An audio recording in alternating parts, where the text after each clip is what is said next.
Hello everyone, welcome to GS question paper. GS question paper में आज हम लोग हिस्ट्री, जियोग्राफी और पॉलिटी के साथ साथ करंट अफेयर्स से रिलेटेड क्वेश्चंस को सॉल्व करते हैं। फर्स्ट क्वेश्चन यहाँ पर देख रहे होंगे, दिया है गांधी जी ने किस घटना के कारण असहयोग आंदोलन का आह्वान किया था। यहाँ पर चार ऑप्शन दिए गए हैं, चौरी चौरा घटना या जलियांवाला बाग हत्याकांड, साइमन आयोग की नियुक्ति या काकोरी ट्रेन डकैती।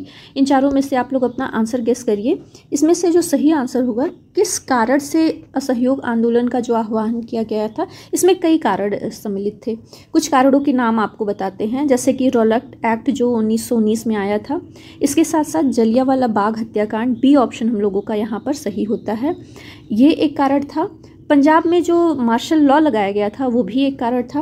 हंटर आयोग और उसके बाद आया मॉन्टेस्क्यू चेम्सफोर्ड जो सुधार था, और खिलाफत आंदोलन। ये खिलाफत आंदोलन तो खिलाफत के मुद्दे के कारण लिया गया था, लेकिन वह भी असहयोग आंदोलन का कारण था, क्योंकि महात्मा गांधी ने इसके साथ साथ खिलाफत जो है आंदोलन उसको भी शुरू किया था। चलिए इसके बारे में थोड़ा सा और जानते हैं। बी ऑप्शन हम लोगों का यहाँ सही होगा, जलियांवाला बाग हत्याकांड। जो असहयोग आंदोलन है, इससे रिलेटेड क्वेश्चन आता है कि यह कब शुरू किया गया था, तो इसके बारे में बताते चले कि ये 1 अगस्त को शुरू किया गया था 1920 को यह असहयोग आंदोलन शुरू हुआ था 1 अगस्त 1920 में। ये औपचारिक रूप से शुरू हुआ था, लेकिन बाद में इसका जो प्रस्ताव रखा गया था, तो प्रस्ताव की बात करें तो वो रखा गया था 4 सितंबर को। 4 सितंबर 1920 में इसका जो प्रस्ताव रखा गया था, कहाँ पर, कलकत्ता अधिवेशन में पारित हुआ था। जो 1920 4 सितंबर 1920 कलकत्ता अधिवेशन में पारित हुआ था। अध्यक्षता पूछता है, कलकत्ता अधिवेशन की अध्यक्षता किसने की थी, तो वो की थी लाला लाजपत राय में, जो कि 4 सितंबर 1920 में हुआ था। ये 1920 में जो कलकत्ता अधिवेशन है, ये महत्वपूर्ण हो जाता है, क्योंकि यहीं पर ही असहयोग आंदोलन का जो था वो प्रस्ताव पारित हुआ था। अब देखते हैं इस जो असहयोग आंदोलन शुरू हुआ था, इसके पहले गांधी जी ने एक फैक्ट बताते हैं आपको कि गांधी जी ने अपना जो कैसरी हिंद उपाधि दिया गया था उनको, वो लौटा दिया था जलियांवाला बाग हत्याकांड के बाद। और आपको बताना है कि रविंद्रनाथ टैगोर ने अपना कौन सा उपाधि वापस किया था। चलिए नेक्स्ट क्वेश्चन की तरफ हम लोग देखते हैं। चोल साम्राज्य के संस्थापक निम्न में से कौन थे। यहाँ पर 4 ऑप्शन दिए गए हैं, आदित्य प्रथम या विजयालय चोल, अरिंज्य चोल या परांतक चोल। इन सब में से कौन से होंगे। तो चोल साम्राज्य के जो संस्थापक हैं वो यहाँ बी ऑप्शन सही है, विजयालय चोल। इन्होंने ही इसकी स्थापना की थी, विजयालय चोल ने। कब की थी, तो 8वीं सदी में ये तंजौर पर आक्रमण करके पल्लवों को हरा करके, इस पॉइंट को आप ध्यान दीजिएगा कि पल्लवों को हरा करके इन्होंने चोल साम्राज्य की स्थापना की थी। ये क्वेश्चन भी पूछा गया है, इसलिए मैंने इसको बताना जरूरी समझा। चोल साम्राज्य प्रसिद्ध किस लिए है, ये भी पूछता है, तो आपको बता दें, अपनी कांस्य प्रतिमाओं के लिए विश्व में सर्वश्रेष्ठ मतलब कांस्य की प्रतिमा चोल साम्राज्य में भी ही मानी जाती है। और यहाँ पे जो शिवराज की नटराज मूर्ति है वो सर्वश्रेष्ठ है इसमें। और आपको बताते चले, इसके साथ साथ बृहदेश्वर का मंदिर, राजराजेश्वर मंदिर किसने बनवाया था, ये क्वेश्चन आता है। तो बृहदेश्वर और राजराजेश्वर मंदिर चोल साम्राज्य में ही बना था, चोलों के द्वारा ही बनवाया गया था। और गंगई कोंड चोलपुरम, ये अपने भव्य वास्तुकला के लिए प्रसिद्ध है, जो कि चोल साम्राज्य का ही बनवाया गया था। एशियाई कबड्डी चैंपियनशिप, ये अभी करंट का है, हाल ही में हुआ है। तो चैंपियनशिप 2023 के फाइनल में कौन विजयी हुआ है। 4 ऑप्शन दिए गए हैं, भारत, ईरान, पाकिस्तान, दक्षिण कोरिया। इन चारों में से सही ऑप्शन है वो है भारत। भारत इसमें विजयी हुआ है, और हराया किसे है, तो ये ईरान को हरा करके इसको किया गया है। इससे रिलेटेड एक और क्वेश्चन पूछता है कि यह खेला कहाँ गया था, तो ये साउथ कोरिया में एक जगह है, बुसान में खेला गया था, साउथ कोरिया के बुसान में। यहाँ पे मैं लिख देती हूँ, बुसान में खेला गया था। एशियाई कबड्डी चैंपियनशिप 2023 साउथ कोरिया के बुसान में खेला गया है। और आपको बताते चले कि ये भारत 8वीं बार है, रिकॉर्ड 8वीं बार ये जीता है। नेक्स्ट क्वेश्चन देखते हैं, निम्नलिखित में से किस भारतीय राज्य या केंद्र शासित प्रदेश में देश का सबसे बड़ा जो मैंग्रोव आवरण प्रतिशत है, अधिकतम है। तो गुजरात, पश्चिम बंगाल, अंडमान निकोबार, उड़ीसा। अच्छा, मैंग्रोव के से रिलेटेड 2 टाइप के क्वेश्चन पूछे जाते हैं। यहाँ पे मैंग्रोव आवरण प्रतिशत पूछा है। अगर पूछेगा कि कहाँ पर सबसे ज़्यादा मैंग्रोव क्षेत्र मतलब घनत्व के हिसाब से कहाँ पर सबसे ज़्यादा है, तो उसका आंसर गुजरात होगा। लेकिन अभी मैंग्रोव आवरण प्रतिशत, तो ये पश्चिम बंगाल का सुंदरबन डेल्टा जो है वो विश्व का, ना कि भारत का बल्कि विश्व का सबसे बड़ा डेल्टा वन है, और यहाँ पे सबसे ज़्यादा मैंग्रोव डेल्टा वन या मैंग्रोव वन ये है पश्चिम बंगाल का सुंदरबन। अब प्रतिशत की बात करें तो पश्चिम बंगाल का जो प्रतिशत है वो 42.45% है, ये सबसे ज़्यादा है। दूसरे नंबर पर गुजरात का आता है और गुजरात का है 23.66%। तो आप देख ही रहे होंगे बहुत बड़ा डिफरेंसेस है, 32.66 है और ये 42.45% है। तो यहाँ पर पश्चिम बंगाल हम लोगों का सही आंसर होगा। नेक्स्ट क्वेश्चन है, किस तिथि को राष्ट्रीय डाक कर्मचारी दिवस मनाया जाता है?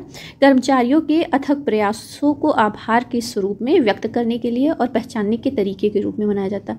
तो ये कब मनाया जाता है? यहाँ पर दिया हुआ तारीख 1 जुलाई, 2 जुलाई, 3, 4, तो अभी हाल ही में मतलब 1 जुलाई को मनाया जाता है ये राष्ट्रीय डाक कर्मचारी दिवस, इनका आभार व्यक्त करने के लिए। नेक्स्ट क्वेश्चन है, कौन सा फंतासी गेमिंग प्लेटफॉर्म कथित तौर पर बायजूस की जगह भारतीय क्रिकेट टीम का मुख्य जर्सी प्रायोजक बन गया है? यानी कि ब्रांड कौन रहेगा, जर्सी पे जो लोगो रहता है वो किसका रहेगा?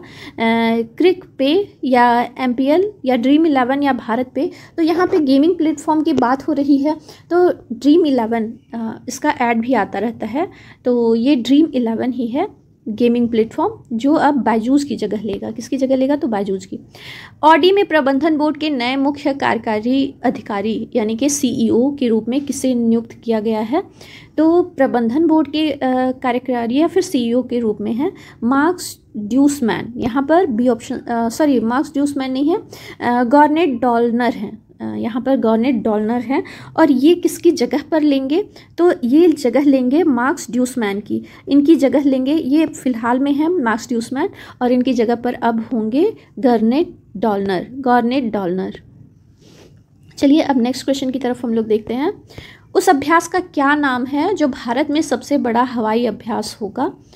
तो आपको बताते चले, ये जो बड़ा हवाई अभ्यास है ये लगभग 12 देशों के द्वारा आयोजित किया, 12 देश इसमें सम्मिलित होंगे और इसका नाम रखा गया है तरंग शक्ति। गरुड़ शक्ति, वायु शक्ति और आकाश शक्ति नहीं, तरंग शक्ति। आपको बताना है कि गरुड़ शक्ति और वायु शक्ति युद्धाभ्यास किस देश, भारत और किस देश के बीच में आयोजित की जाती है। ये इसलिए क्वेश्चन आपको कमेंट्स में हम आंसर करने के लिए दे रहे हैं क्योंकि युद्धाभ्यासों से रिलेटेड एक लॉन्ग वीडियो मैंने अपने प्लेलिस्ट में डाला हुआ है GK/GS में, आप उसे जा कर के देख सकते हैं। वहाँ पर सभी देशों के द्वारा आयोजित होने वाले जितने युद्धाभ्यास हैं उन सब के बारे में डिटेल में वहाँ पर बताया गया है। तो अभी जो होगा वो तरंग शक्ति नाम होगा। क्यों? क्योंकि इसमें जो 6 देश हैं, मतलब जिसमें से ऑस्ट्रेलिया है और आपका ऑस्ट्रेलिया है और कौन कौन से हैं, सॉरी ब्रिटेन, ऑस्ट्रेलिया और इसके साथ साथ अमेरिका, फ्रांस, ये सारे देश इसमें होंगे। इसके अलावा और भी देश शामिल होंगे, टोटल 10 से 12 देश होंगे जो जिनकी वायुसेना यहाँ पर भाग लेगी। अगर जो पूछा जाए कि अभी हाल फिलहाल में वायुसेना प्रमुख कौन है, तो ये हैं विवेक राम चौधरी। विवेक राम चौधरी अभी हाल फिलहाल में वायुसेना के प्रमुख हैं भारत के। ये नाम आप याद रखिएगा, विवेक राम चौधरी या VK चौधरी भी आया तो भी। भारत का सबसे बड़ा प्राकृतिक मेहराब कहाँ खोजा गया है? ये क्वेश्चन आपका पूछा गया है। अभी हाल फिलहाल 2023 में खोजा गया है, तो इसके बारे में बात कर लेते हैं। जो सबसे बड़ा प्राकृतिक मेहराब खोजा गया है राजस्थान, उड़ीसा, महाराष्ट्र या केरल, कहाँ पर है? मेहराब की बात कर लेते हैं। सबसे पहले मेहराब होता कहाँ है? तो आप लोगों ने मेहराब को पुल या ब्रिज बोलते हैं। तो ये प्राकृतिक रूप से जब चट्टानों को काट करके कोई आर्क बनाया जाता है ना, आर्क मतलब ऐसे धनुष के आकार में, और नीचे से ये ज़मीन रहती है और ऊपर से ऐसे कटा हुआ स्पेस रहता है जहाँ से आर पार हम लोग जा सकें। तो ये जो पुल बनता है ना, तो इसी को बोलते हैं मेहराब। और ये खोजा कहाँ गया? मेहराब या पुल या इंग्लिश में उसको आर्क बोलते हैं। तो ये खोजा गया है आपके उड़ीसा में। यहाँ पर सेकेंड ऑप्शन सही होगा। उड़ीसा में कहाँ पर? तो उड़ीसा में जो अभी भारतीय भूवैज्ञानिक सर्वेक्षण टीम है, इन्होंने हाल ही में सुंदरगढ़ जिला है वहाँ पर कोयले के सर्वेक्षण कर रहे थे वो लोग, और उसी के दौरान भारत की सबसे बड़ी जो आर्क है या पुल की खोज की है। और ये है कब का? तो ये मध्य जुरासिक युग के लौह युग बलुआ पत्थर का बना है और इसे हेरिटेज टैग देने की भी बात की जा रही है क्योंकि ये भारत का सबसे बड़ा है। कुछ और नेचुरल पुल के बारे में बताते हैं आपको। भारत में तिरुमला आर्क सबसे ज़्यादा फेमस है। दूसरे पे आपका हावड़ा नेचुरल ब्रिज भी है। नील द्वीप और अंडमान द्वीप में स्थित ब्रिज है। फिर केरल के त्रिशूल जिले में एक पुनर्जनी गुहा है। और महाराष्ट्र का गुलंचवाड़ी रॉक ब्रिज, इसके बारे में पूछा भी है शायद क्वेश्चन। तो ये सारे आपके जो मेहराब या प्राकृतिक पुल हैं ये बनाए गए हैं। पुनर्जनी गुहा जो है वो गुफा के रूप में है। और आपको भी पता है ये जो आर्क होते कई टाइप के होते हैं, मतलब वायु के द्वारा अपर्दन करके बनते हैं या फिर जल अपर्दन के द्वारा होते हैं। इस तरीके से कई प्राकृतिक घटनाओं के द्वारा इनका निर्माण होता है। चलिए अभी आज के फ़िलहाल वीडियो में इतना ही। नेक्स्ट में हम लोग और क्वेश्चंस को सॉल्व करेंगे। आज का वीडियो सिर्फ इतना ही रहने देते हैं। आपका ये वीडियो कैसा, मतलब मेरा वीडियो आपको कैसा लगा? साथ ही साथ अगर जो आप चैनल पे नए हैं तो प्लीज़ वीडियो को लाइक करिए, और लाइक नहीं कर पाते हैं तो सब्सक्राइब ही करिए। मिलते हैं नेक्स्ट वीडियो में, तब